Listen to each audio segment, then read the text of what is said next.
Depuis son investiture, le 24 janvier, le nouveau chef de l'État congolais prend ses marques. Pour l'instant, pas de gouvernement, pas de Premier ministre non plus, mais plusieurs nominations au sein de son cabinet. Et pendant ce temps, l'opposition Lamuka continue de revendiquer sa victoire. Adolphe Mouzito, bonsoir. Bonsoir. Bienvenue au Journal Afrique. Vous êtes un des ténors de l'opposition Lamuka, ancien Premier ministre. Alors nous sommes à une semaine de l'investiture de Félix Tshisekedi. C'est un peu tôt évidemment pour dresser un bilan. Quel est votre sentiment néanmoins sur ces premiers jours et ces premières actions à la tête de l'État? Oui, je désapprouve son approche, du moins du point de vue de la forme. J'ai constaté que son cabinet, et en son nom, a tendance à donner des instructions aux fonctionnaires, aux hauts fonctionnaires, aux ministres, sans passer par la primature, leur demandant de suspendre, de révoquer tel ou directeur général. C'est une procédure qui est illégale, dans la mesure où le président de la République, chef de l'État, dans le cadre de nos institutions, n'a pas pouvoir de gestion des compétences qui relèvent du gouvernement. Donc pour l'instant, regard plutôt positif sur la première semaine du président Tshisekedi. Tshisekedi. Elle est négative du point de vue de la forme. J'insiste beaucoup, je n'apprécie pas cette façon de faire, où les directeurs de cabinet au nom du président de la République ont tendance à donner des instructions aux collaborateurs de ministres ou aux ministres eux-mêmes sans passer par les chefs du gouvernement. Il y a des tests qui sont pris et je présume, quitte à vérifier, je présume le fait que pour avoir désigné M. Beya comme conseiller spécial à la présidence de la République, c'est lui qui l'a remplacé s'il l'a été. Alors, je voudrais qu'on parle un petit peu de votre position à vous, opposition Lamuka. Hier, votre candidat à la présidentielle, Martin Fayulu, tenait un meeting à Kinshasa. Il continue de revendiquer la victoire. Concrètement, quelles actions juridiques et politiques est-ce que vous comptez mener pour faire reconnaître votre victoire?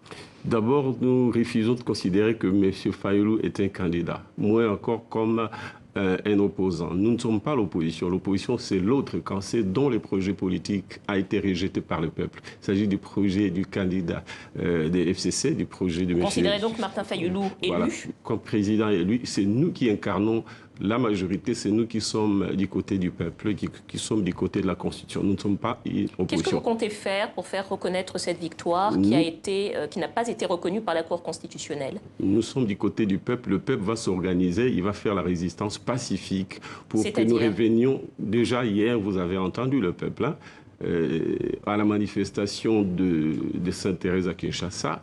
Il demandait, y compris les armes, pour combattre contre le régime de M. Kabila. Évidemment, M. Fayulu a demandé que le peuple ait une attitude calme. Il n'a pas voulu et il a dit, et nous disons, nous n'allons pas recourir aux armes, parce que pour nous, la plus grande armée, c'est le peuple. Et le Pardonnez-moi, concrètement, ça veut dire quoi? Concrètement, c'est des manifestations à travers le pays, manifestations pacifiques, des marches, des meetings pour mobiliser le peuple afin qu'il revendique la victoire, sa victoire, qui a été confisquée par M. Kabila en complicité avec M. Tshisekedi. Pour qu'on soit sûr de bien comprendre, le mandat du président Tshisekedi durera 5 ans. Est-ce que vous comptez organiser des marches et des meetings pendant 5 ans? Ou est-ce qu'à un moment donné, vous comptez dire, bon, de facto, Félix Tshisekedi est le chef de l'État, donc avançons seulement? Nous n'avançons pas parce que nous n'avancerons pas avec lui, avec toute l'insécurité qui va se manifester à travers le pays, avec l'instabilité politique. Aucun investisseur ne viendra dans notre pays pour mettre son argent.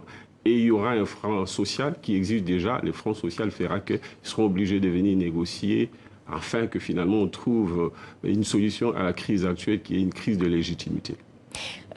On est dimanche aujourd'hui. Ce matin, il y avait une messe, un culte plutôt, dans une église protestante, puisque Martin Fayulu et Félix Tshisekedi prient tous les deux dans la même église. D'après nos informations, ils se sont parlé. Est-ce que des discussions sont en cours, Monsieur Mouzito, avec le camp de Félix Tshisekedi pour pouvoir travailler ensemble? Nous ne pouvons pas travailler avec ce camp. Nous ne pouvons pas les rejoindre là où ils sont, parce que M. Tshisekedi aujourd'hui n'a pas le pouvoir.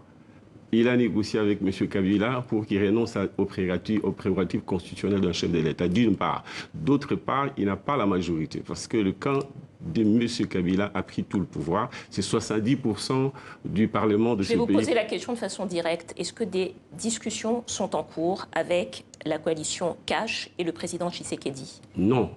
Nous ne pouvons pas discuter et il n'y a pas de discussion. S'il faut discuter, c'est avec M. Kabila, parce que c'est lui qui finalement a le pouvoir. C'est lui qui a la majorité présidentielle, plutôt parlementaire, mais aussi la majorité présidentielle. Justement. Donc c'est lui qui a confisqué le pouvoir, qui a organisé la fraude. Tshisekedi n'est qu'un bénéficiaire de cette fraude-là. Et donc c'est pas avec lui qu'il faut discuter parce qu'il n'a pas de pouvoir.